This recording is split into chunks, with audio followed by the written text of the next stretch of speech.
शीशे में देखकर गुंजन अपना जोड़ा बनाने की कोशिश कर रही थी, जो कि उससे नहीं बन पाता है। तभी गुस्से में कंघा फेंक कर वो कहती है, पता नहीं कैसे है मेरे बाल, ना तो सुंदर है ना लंबे हैं, ऊपर से पतले पतले, और जितना चाहे कोशिश कर लूं लेकिन जोड़ा बनता ही नहीं है।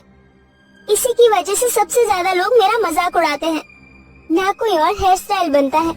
सारी लड़कियां मुझे हमेशा यही बोलती है कि मैं बस एक ही सूरत में दिखती हूँ हमेशा, मुझे कोई स्टाइल नहीं आता। गुंजन बेटा, क्या हुआ खटर पटर कर रही है? और तेरा चेहरा इतना गुस्से में लाल क्यों हो रहा है? कॉलेज नहीं जाना क्या? और पढ़ाई कर। माँ, कॉलेज तो तब जाऊंगी ना जब मेरा हेयर स्टाइल बनेगा। रोज रोज एक ही लुक में जाऊंगी तो क्या होगा मेरा? आपको क्या पता कॉलेज के लड़के लड़कियां मेरा कितना मजाक उड़ाते हैं।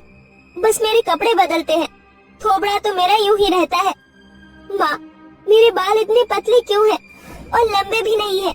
जोड़ा बनाओ तो जोड़ा दिखता भी तो नहीं है। तू जितना सोच रही है उतना तो लोग भी तेरे बारे में नहीं सोचते होंगे। ज्यादा बेचारी बनने की कोशिश मत कर। दुनिया में तुझसे भी ज्यादा ऐसी लड़कियां हैं जिनके सर पर बाल भी नहीं है या फिर पतले बाल है। अब चुपचाप तैयार होकर कॉलेज चली जा, समझी? बस आप डराओ और डांटो, कॉलेज जाकर तो मुझे हर चीज हैंडल करनी पड़ती है ना। ऐसा कहकर वो रेडी होकर कॉलेज के लिए निकल जाती है। दरअसल गुंजन के बाल बचपन से ही पतले थे।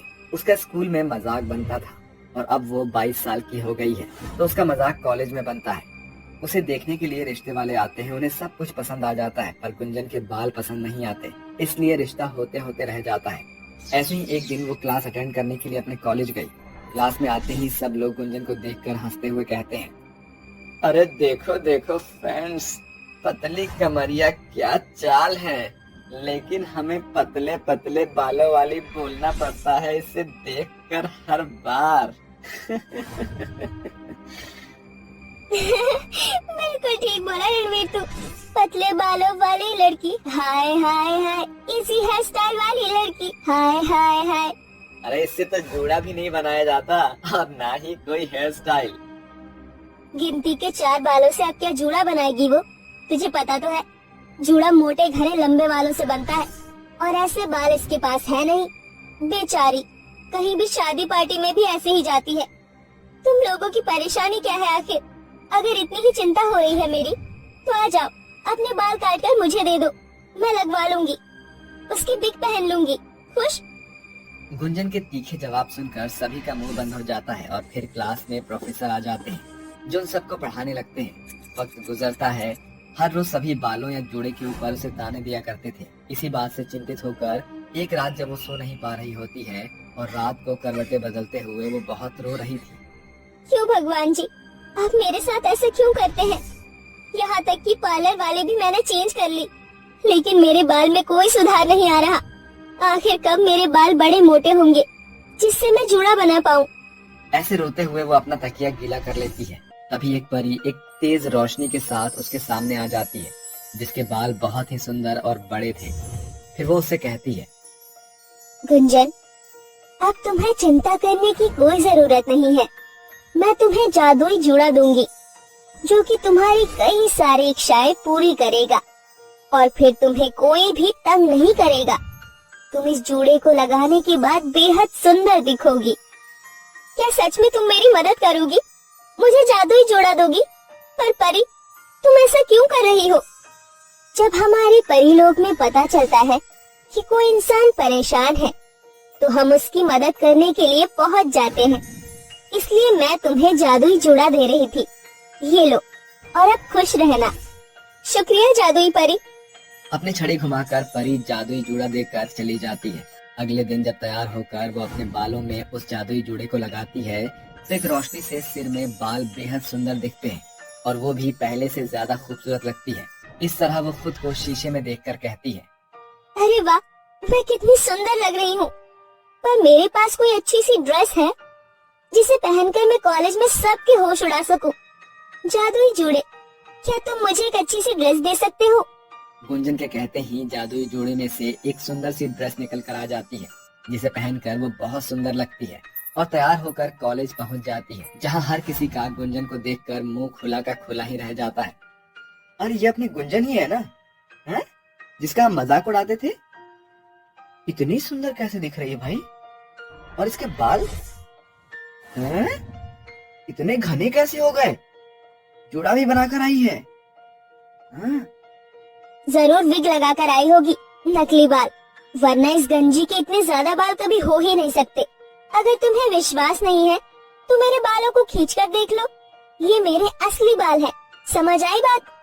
गुंजन की बात सुनकर करिश्मा, रणवीर, श्रेया उसके बालों को खींचकर देखते हैं, जिससे उन्हें उसके असली बाल प्रतीत होते हैं।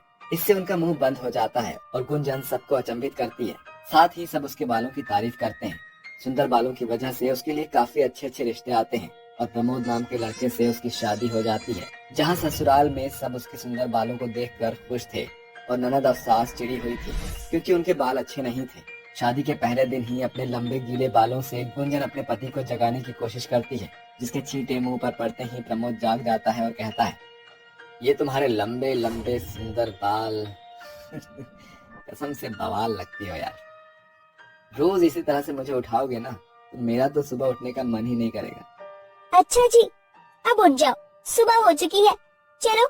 ऐसा कहकर गुंजन जाने की कोशिश करती है, लेकिन प्रमोद उसे अपनी तरफ खींच लेता है और वो प्रमोद के ऊपर गिर जाती है। तुम भी ना, दुष्ट कहीं के, जल्दी से रेडी हो जाओ, मुझे ब्रेकफास्ट भी रेडी करना है।